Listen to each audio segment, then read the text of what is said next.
Greetings everybody, Leviathan here again, bringing you a tutorial and best practices for your Kanai's cube. In patch 2.5, there was a change to the way that crafting materials are stored, and as a result, there's also a change to the way that we now interact with Kanai's cube. As you can see here, we have the patch notes for patch 2.5, and there's a new feature, crafting mat storage, starting with patch 2.5.0. Crafting materials picked up or obtained through salvaging will now appear in a separate storage tab, freeing up space in the shared stash. This tab can be accessed through the inventory window. If we pop into game, you can see exactly what that looks like. So right now I have my inventory open, and if I click on the anvil here at the bottom left, it pops up my crafting materials tab. And so you can see contained here are your bounty materials, your crafting materials, all your reusable parts, arcane dust, failed crystal, all that good stuff, and then your hellfire reagents as well. So if you want to craft up some of those hellfire amulets, you know where to look for your materials at the bottom of the list there. And now what I was mentioning is that our interaction with the cube will be a little different now. So you have the cube, and since you can't actually access your crafting materials anymore, you need to open up the recipe book. This will show you all the different recipes that are available for the Kanai's cube. And more importantly, this is what allows you to actually interact with and pull things into the cube. So if I wanted to extract a legendary power, which requires one of each of the bounty materials, and then some death breaths, and then an actual legendary with a power that I didn't have extracted yet, then I would put that legendary in the cube as per usual, but you hit the fill button here, and then that's how you get your materials out of this crafting materials tab and into the cube. So if you want, that is how you are going to go ahead and interact with the cube in the future. Especially for those who are looking for those primal ancients now. You're going to probably want to do some reforging. And so again, you have the recipe here for reforging. You have your legendary that you want to reforge, hit the fill button, good to go. And that's pretty much how it works for all the recipes that you're familiar with. The upgrading rears one is very, very useful, especially at the beginning of the season, but all throughout the season as well too. So whenever you have a level 70 rear item, say it's a dagger, say it's a two-handed bow, it's a really good way to get weapons, legendary weapons, and potentially ancient ones of those as well. They can also be primal too. So you would just take your rare two-handed bow, do a little fill, and it pulls in all the necessary materials, and then you would hit transmute, and it would give you a bow, probably a cluck eye, but you might get a Yang's recurve, and maybe it's primal. So to continue forward, one of the other ones you can do is conversion of set pieces. So say that you are trying to complete your unhallowed essence set, you keep getting nothing but unhallowed boots. Well, you can take one of those extra boots and convert it to another piece of the set. As noted here though, it cannot be ancient, so you cannot use this method to just make ancient set pieces for yourself, unfortunately. But you can use it to take duplicate pieces and complete a set, which is nice in case you just happen to get on the bad end of RNG and you cannot complete your set. There's also this recipe to remove the level requirement of an item. You might want to do this if you're trying to really level up a character as quickly as possible. Usually all you need is a gem of ease and a ancient weapon, and you stick that gem of ease in there, which takes the level requirement away, and then you're good to go. But if you wanted to legit take a full level 70 maxed out set, take your entire unhallowed essence set, use this recipe and remove the level requirement, then you could wear that from level 1 and very quickly get your demon hunter back up to 70. In this recipe, this one's useful if you are trying to do a lot of augmentation. We're going to get to that recipe in a second. But say you're doing a bunch of augmenting and you run out of the specific gem type that you want. Well, you can use this recipe to convert different types of gems into ones that you want. You can see here though that there's no option to fill because you actually need something that is not in your crafting materials tab.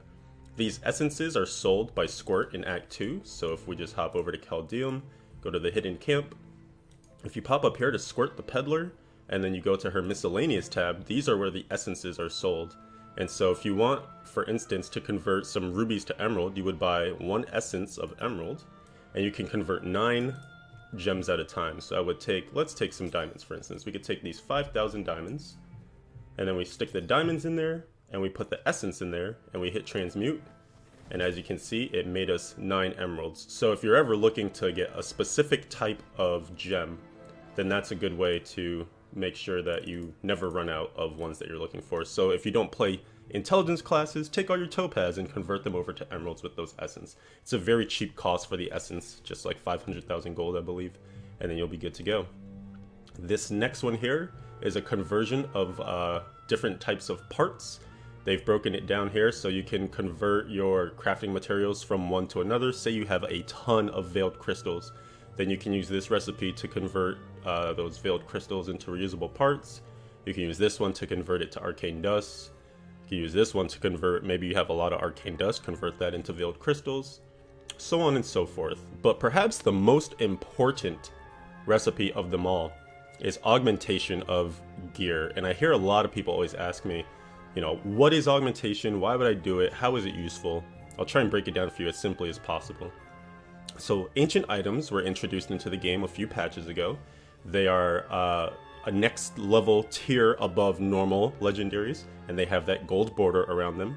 You can also get primal ancients, which are perfect ancients basically. They roll with perfect stats, so whenever they drop, they'll have the maximum amount of the affix. So for instance, these helms that are ancient can go up to 1000 dexterity, so whenever a primal drops, it will be maxed out at that 1000 dexterity. They come with that red border, very primal looking aesthetic to it. And in any case, these are ancients, these are ancients. And ancient pieces are important because they provide the most power, and you can augment them to gain even more power. So you have an ancient item, you want to invest in it, you think it's good enough, you want to make it even better, then you would take that ancient item. I have this ring here of focus, and you have a legendary gem that will be sunk. You will destroy it in order to augment onto that ancient item. So I have this level 71 Zai Stone of Vengeance that I'm going to use for my augmentation. And as you can see, certain pieces have a requirement for the minimum rank that you can use. So a weapon has to at least be rank 30 gem, legendary gem that you're using. Jewelry has to be at least rank 40, and armor has to be at least rank 50. And then you take that legendary gem, and then most importantly, make sure that you're using the regular gem maxed out. Whoops, sorry, I ran away from there. Make sure you're using the regular gem that you want to imbue the stats of. So these gems correspond to main stats, or in this case, vitality. Amethyst will give you vitality. Emeralds will give you dexterity. Rubies will give you strength. And topaz will give you intelligence. You don't want to make the mistake of grabbing a topaz and just being like, oh, I have a bunch of those, let me use that, even though you're a demon hunter and you want to put dexterity on your augmentation. So you take your ancient item, like I was mentioning, you take your gem, and I have 3 maxed out emeralds here because I want to put dexterity augmented onto this ancient item. So you need 3 of the max, and then I go ahead and hit transmute. The magic happens, and now when we hover over this item, you can see there's a new affix on there, plus 355 dexterity, called the Sun's Despair, rank 71. And so the way that it works is for the legendary gem that you use to sink into the ancient item, for every rank that it has, you gain plus 5 of whatever stat you put on there. So I had a 71 rank, that times 5 is going to be 355 dexterity. And this will allow you across multiple pieces to just boost your dexterity or your strength or whichever you're augmenting for into the stratosphere and help you push forward into higher level greater rifts. So just some practices, things to know and use and love with your cube.